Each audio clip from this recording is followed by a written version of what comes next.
back, therefore we are back. Dames, Darryl Timmers of Pro Racing Ontario, delighted to discuss some F1. Yes, I'm very, very, very excited to talk about this summer break and this race that just happened in Spa. We can talk about the race. It wasn't much of a race. Yeah. Max Verstappen looks more astronaut piloting a spaceship than he does driver piloting a car. So let's just put that off on the back burner for a second, and let's talk driver market. Wow. The last podcast we did, we only knew Seb was retiring, and then literally as we did the podcast, Alonso said he was going over to Aston, and then it was like, all right, well, we are then great. Everything just and went then there were tweets, there were confirmations from others. Most recently, Daniel Ricciardo finds himself without a seat. Yeah. Where do we want to start in terms of driver market right now? I think we just start at the beginning with Piastri and Alonso and this whole Vettel and that whole scenario. You know, I think what I've come to is that Alonso wanted a multi-year deal. Alpine wouldn't give it to him. He turned around and went to Aston Martin and said, "Hey, I'll come to you guys if you give me a multi-year deal." Stroll said, "Check, please. Sign Here you over. go." And gave it to him, and then that just started a frenzy. It was crazy. Alonso's looking for a little bit more of security because he is getting older now. He has to know, like, he wants to be in F1. He's performing still in F1, but I don't think a lot of the teams are looking at a future with Alonso. It's more like, okay, are we going to get another season? Okay, are we going to get another season? So I think he wanted a multi-year deal out of it, and Alpine wouldn't give it to him. So then when that started, now Piastri was like, okay, cool, I'm going to McLaren. And Alpine's like, wait a minute, you have a contract with us saying that you're racing with us in 2023, so that's not happening. And he's like, well, I'm leaving anyways. Right. And so actually today, they're having the debrief right now while we're shooting this right now. So pardon us as this comes up on YouTube and on the DSPs to listen to as a podcast. The information may have come down that he is indeed going to race with McLaren. Or not so much. He's going to race with Alpine. Puts them in a difficult spot. You know, Otmar Safnauer has been like, I wish he had more integrity, and but at the same time, you've had this kid under lock and key. He won everything for 3. You haven't put him in a seat. And it's not to say Ocon doesn't deserve the seat or Alonso doesn't deserve the seat, but it's just like, now here you are, down the line, you have this great talent, and you couldn't really provide him with anything. So how can we sit down and knock him or Weber for finding him an opportunity? No, right? I agree. I totally agree. You know, it's just weird that, last year at the end of the season, we were like, it sucks that Piastri is not going to be in the seat this year. And, he's such a talented driver. He needs to be, some team needs to capitalize on having such talent on the sideline, like with him and Nick De Vries. Like, those guys should be in cars. And, 100%. And then now, all of a sudden, they're like, oh, crap, we just lost Alonso. Okay, yes, we have Piastri. And Piastri's like, nah, I'm going to go to McLaren because of this. Right. But at that point, it's an option for McLaren, for Piastri to do it or not. It's not, they don't have him signed to 2023. They have him as a development driver for 2022 and with the option to sign for 2023. Right. It's not, this court battle is not going to do anything. In the end, I think Piastri is going to be able to do whatever he wants. It's not like, something like the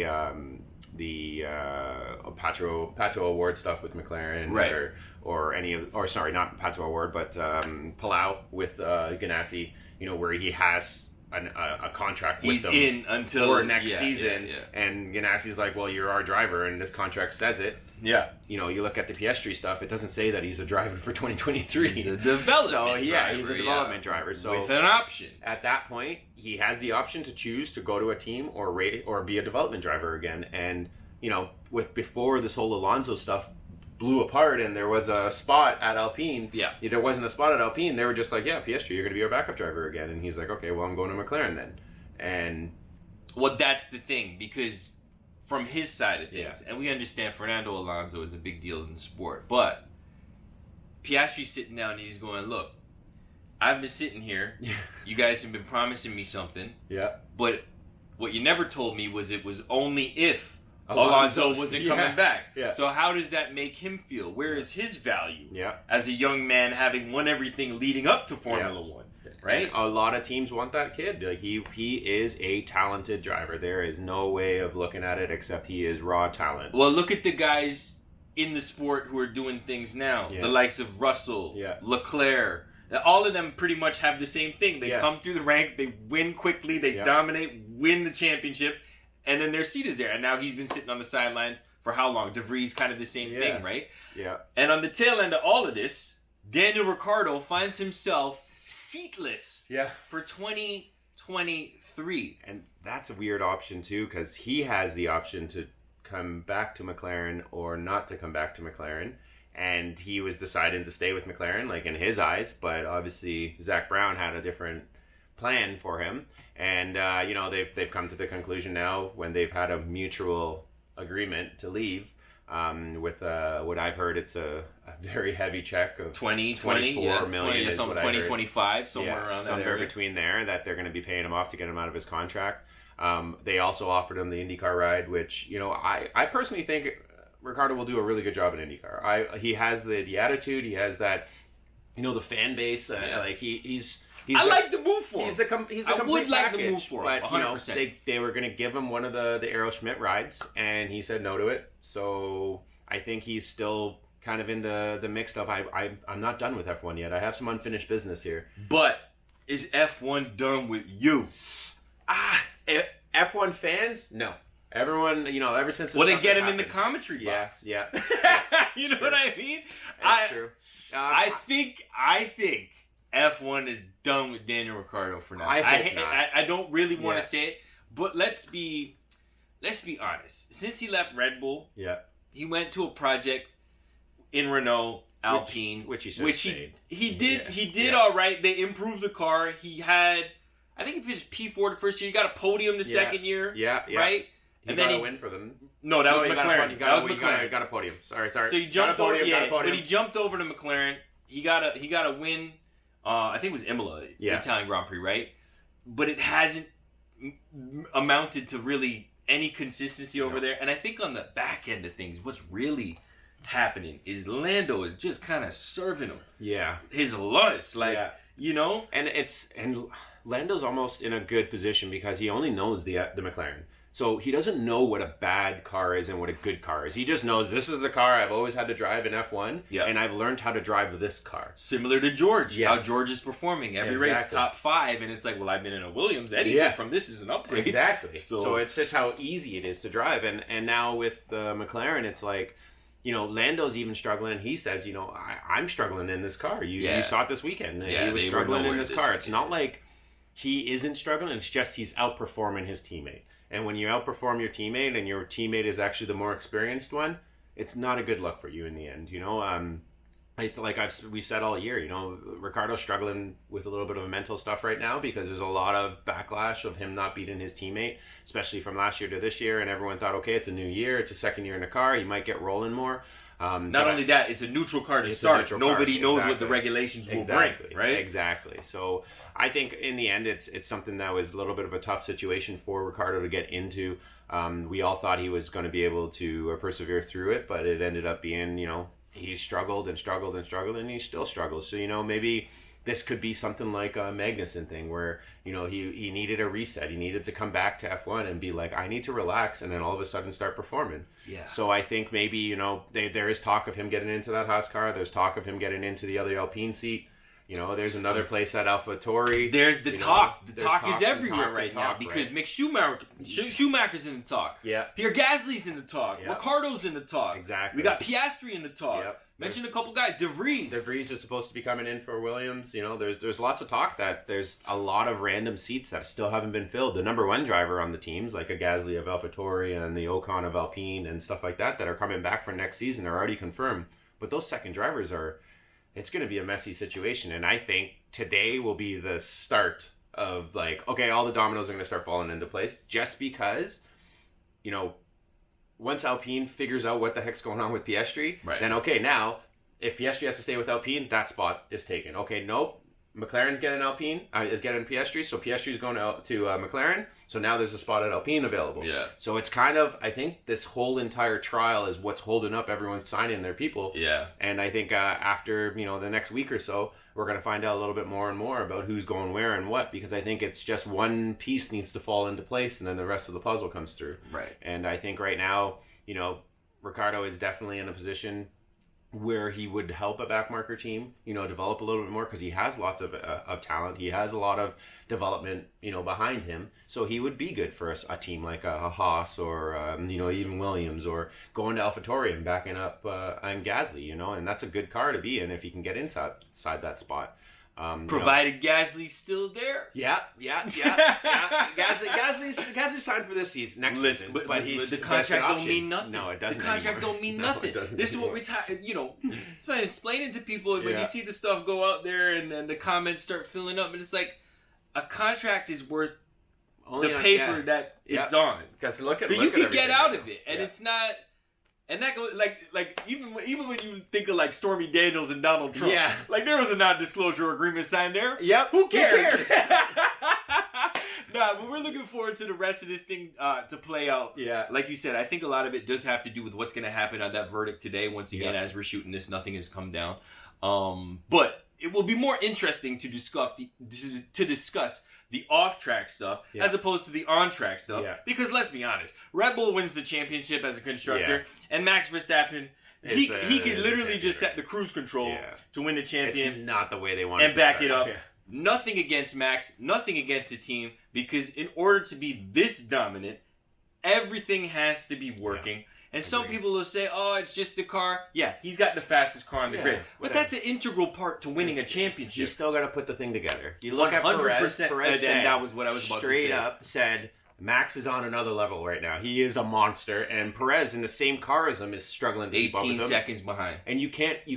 And he started 14. And he started 14. Yeah, exactly. Yes, the safety car helped, but whatever. At that point, it's just... They have to realize, Max, everyone has to realize Max is a dominant driver. He is very, very good. We've always said Max is a good driver. Sometimes his attitude, sometimes this, sometimes that. He's young. He's developing into a world champion. And look at him. He's dominated this weekend. And, after the lap 1, when he was in, 8th. I was like, wait. Okay, well, he's going to win. He picked through that field, and it shows his maturity is starting to happen now. And this is dangerous, You get a very, very, very talented driver and starts to mature and be relaxed more and kind of is just like whatever happens, happens. All of a sudden now you get a dominant run like it was in Spa, and this... your own teammates telling you can't even keep up with them. Well, yeah, the amount of times, the amount of drivers in the bullpen were just like, Max is on a different planet. Yeah. It led me to think, this guy's an astronaut. He's driving a spaceship and everybody else is driving a car. Yeah. You said it. P2 went to Perez. P3 goes to Carlos Sainz, who started on pole. Not really on pole. There was a bunch of grid penalties, this, that, and the third. The Ferrari was nowhere to be found this weekend. No. And what the hell happened? After, that race, before the break. Yeah. We were saying, what the hell happened? Yeah. Just a little bit more explosive than that. Yeah. And now, even after today, Sainz finished 3rd, which is all right. Yeah. Leclerc takes a penalty, finishes 6th when he should have finished 5th. I don't understand. Right? That one was just I don't understand. Honestly, his first pit stop when he came in, at first I was like, why are they pitting him? But then he had that tear off in the brake dust that kind of overheated the brake, which is fine. Okay, stuff happens. Stuff happens. But then, you're on the brink of where Alonso's going to jump you in the pit stop if you have a bad pit stop, and you still come in to try to get the 1 point. What is the 1 point going to do right now when you're 90 points back? The gamble doesn't even really make sense. No. It was 2 points for 1 point. Yeah. You know what I mean? It was this doesn't doing make all any of sense. that for 1 point. And he still didn't even get it. I digress. I don't understand what their strategy is. And then the thing about it too, though, is when you look at the qualifying, you look at the pace in qualifying. There was no way in hell you were getting the fastest lap. No. Had you just looked at yesterday's results, you would have been even on our best day, this isn't here. It's not going to happen. No. So let's just hold track position. Yeah. And then they're asking Carlos, what do you want, the hard tire or the medium tire? You guys are watching the race and I'm driving, man. You tell me. But this is an interesting mode to be in now, and it's actually my pops who said this. It's they have so little confidence now behind the pit wall. Yeah. They've literally put it all on the driver. Yeah. Now, right? And we've been critical of Leclerc for maybe not saying no from time to time throughout the season. But now it's a total 180 where they're just what do you think? Yeah. And he's basically calling the shots from his car. So here's something interesting, right? I thought about this. It's over, right? Leclerc had a shot early in the season, but it's completely done. Max has got it. Mercedes, Lewis out of the picture as well. We don't know how much longer Lewis Hamilton has in the sport, and we'll get to his little incident shortly. But in a scenario 2-3 years from now, Leclerc, Russell for Mercedes, solely because Ferrari can't manage anything? I think so. I think at this point you got to jump ship. Like, if he goes through another season or two of this, there's no reason to have confidence in your team to stay with Ferrari for all these years. You know, if they don't make a big shakeup in the offseason and get rid of Binotto, get rid of the entire team and start from scratch, because everyone's like, well, how is it Binotto's fault? Because he's the guy that puts this puzzle piece together to say, you over there, you over there, you over there, and if he doesn't put the right people into the right positions, this happens. Yeah. And that's the team principle, is put in the right people into the right right part of the team so that the strategic team can make the right calls. If he's not putting that, there's nothing the team can do. If I come to you and you're a tire strategist and it's like, you're going to do fuel today. Okay, well, I'll do it, but I'm not confident in doing it. It's knowing the team that's underneath you to put them in the right places so that your team comes together and gets the results you want. Right. When you don't have the people in the right position that you put in the right positions, sorry, man, you start from the top. You're done. Okay, everyone else, we'll keep you, but we'll probably put you out of those positions. And that's the thing about it. It's like the Toronto Maple Leafs, man. They got all this firepower, but they can't get the job done. Exactly. And who gets fired first? Yeah, the coach. Coaches all the time. The coach always gets fired. Yeah. I think a lot of it, I would tend to agree with you. A lot of it has to fall on Binotto's shoulders. And I was like, man, he might just jump ship now. But the problem is he can't go anywhere. There's nowhere to go. Unless Perez, but even still, Max is not going to go for that. No. Max won't go for that. No. I think I really do see a scenario where it's him and Russell. Yeah, I could see him. Mercedes 2-3 years, Silver Arrows. Speaking of the Silver Arrows, once again, shouts out to George Russell. Yeah. Another top 5. The only Solid. top 5 is the one he's crashed out of, which was his home race in Great Britain. Lewis Hamilton and Fernando Alonso getting mixed up going into La Combe. Lap 1, racing incident. Alonso comes on the air, says some passionate things. Lewis takes responsibility afterwards. Kind of a 50-50 ball. Where do you really see it? I think Hamilton didn't realize how much like you said, he didn't realize that he squeezed him that much. I think, with an S corner like that, his eyes were already focusing on the left exit. Yeah. So he went through the corner and thought he was clear, and then just focused on the left and turned and went to go kind of get through the second half of the S, and then they made contact. Kudos to him for saying that it was his fault. I think, it was his fault. He shouldn't have squeezed him that much. It is a high-risk move going around the outside. And then you're on the outside of Alonso, who's never going to back down. Especially to you. You got to give room. You got to give him at least, a full car width. A full car width. You got to give some room. And once he looked at the video after, I think he kind of realized, I definitely squeezed him, and I could have gave him a lot more room. And at that point, it sucks for him, and he's out of the race, and kind of he had such a strong run up to that point. It was weird to see. Yeah, it was weird to see Lewis Hamilton out of a race on lap 1. Yeah. And when he was walking back, I'm like, man, they couldn't even get a taxi for No, and he's walking on the He probably wanted to He probably wanted to walk back by himself after that. It's one of those things. It almost looked like he thought he outbroke him. Outbroke him? Yeah. Like he late brakes. Yeah. And he thought, but Fernando also late braked, and he was just kind of there. It's one of those situations. You just got to remember who you're racing, and certain situations, people are going to back out for you, but Alonso never does. So. No. Alonso's not doing that. He's never going to do that. So let's move it way down the grid. Yeah. Usually 19 and 20. But Alex Albon shows up this weekend, and he had a fantastic weekend. Yeah. Man. Like, he finished P10, which is good. Yeah. Don't get me wrong. At Spa, the longest track, but he was on the ball this weekend. Like 5, 6 through FP1, FP2, everything. Like, he was fast. Where did that come from? Honestly, I think it's kind of like something that happened with George. You just got, the car is a lot better than when George was in the thing. But it also shows that he has the talent to do it. And, this car is getting better and better. It's fast in a straight line. It was almost one of the quickest in a straight line this whole weekend. And, once they get this, the stability and the tight stuff a little bit more, like, you go from Spa to Zandvoort, which is the next race. It's total opposite tracks where it's going to be, kind of show what the Williams can actually do in a tight circuit. It'll be a DRS train. Yeah, exactly. Yeah. But it's honestly, I think it just shows one of those times where, you have so much pressure performing at Red Bull and being Max Verstappen's teammate, when you kind of pull yourself away from all that pressure and then go to a team like Williams where you can just kind of perform and do you, where there's not a lot of pressure on you anymore. And if you finish last, everyone's like, yeah, it's Williams. But if you finish 10th, everyone's like, holy cow, this is a great win for him, right? Yeah. So I think there's a lot less pressure on him, and it's showing his true talent. We said it before, Alex is a good driver. He can wheel. He grew up beating Leclerc. He beat all them kids, man. He beat everyone. He beat all of them. All in go-karts, all in the junior ranks. He was the guy that, Russell, Leclerc, Norris, they all raced against each other, and they all look at Albon, and you've always seen it when he lost his Red Bull ride. They all said, like, he is a very, very, very, very talented guy, and there's a lot of pressure in that Red Bull seat, So I think he's just becoming his own. I think right now he's kind of figured out, I don't have pressure.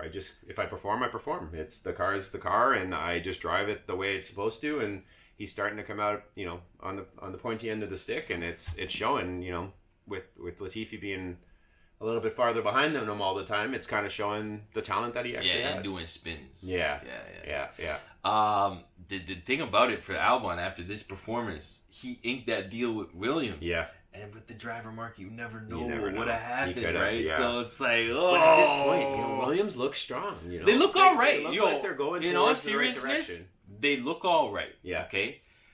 This is Canada's F1 podcast. We said it a million times before. We don't want to, down our Canadians like that. But if there was another driver in that seat, right? Maybe we're looking at a double points this weekend. Yeah. You know what I mean? Like, not to say yes or no. It's all hypothetical, of course.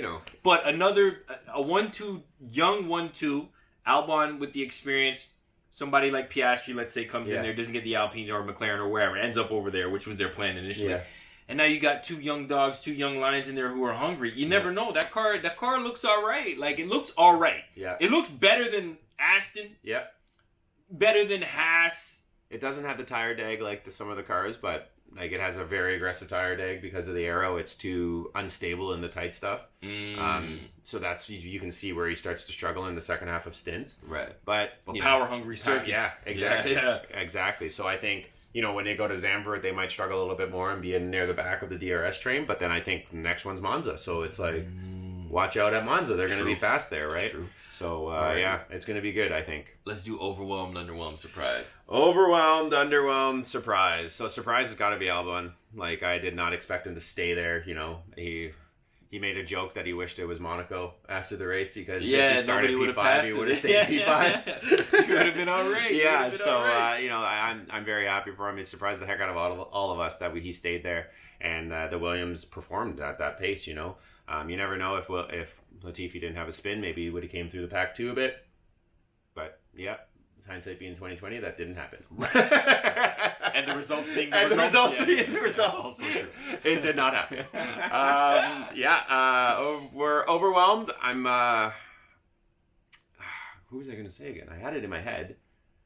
I'm going to say underwhelming was, honestly, I thought the Max drive-through was going to be a lot more like, holy crap, he's coming. And then by like lap 8, he was through, and I'm like... Yeah, what happened there? You know what happened, though? Yeah. It happened so fast. Yeah. That we didn't even really have the chance to look at it. Like, the people in the TV room were like, wait, hold on. Wait, he's leading by lap 18. Like, it was like...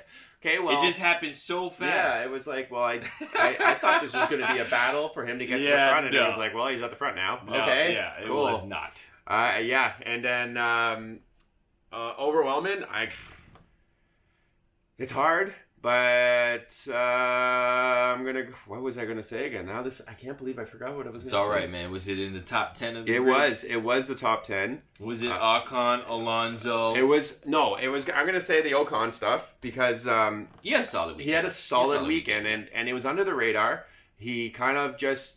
He was in a battle the entire race pretty much with that mid pack and buddy and he pulled the same move Lewis did on two cars. Yeah, made it stick right around the outside. That was cool. I'll give you that. That was crazy. That was like move of the year. Like got a wicked slipstream off of the Aston Martin. Well, at first Gasly, and then the Aston Martin. I know, and then he pulled it. It was like a 1-2 slip. All right, I got both of you. Wow. And then the Aston Martin got past Gasly again. It was weird, but that was an amazing move, and I think Ocon deserves the overwhelming of this race. Love that. Well, we're back in full swing. We got 8 races left, so 8 more episodes of another race weekend. If you made it this far, thank you very, very much. Don't forget to subscribe, like, share, do all that good stuff on YouTube. Not to mention, we are streaming on all audio platforms. So wherever you get your podcasts, whether that be Apple Podcasts or Spotify or wherever, just search Another Race Weekend. For Darryl Timmers, I'm Dames, and we will talk to you after the Netherlands Grand Prix, I guess they're calling it. That's a beautiful track. I've been there. It's unbelievable. I love the Netherlands period. Yeah. Oh, like that's my. That's what. Oh, I love Amsterdam. All yeah. Of course you do. Yeah.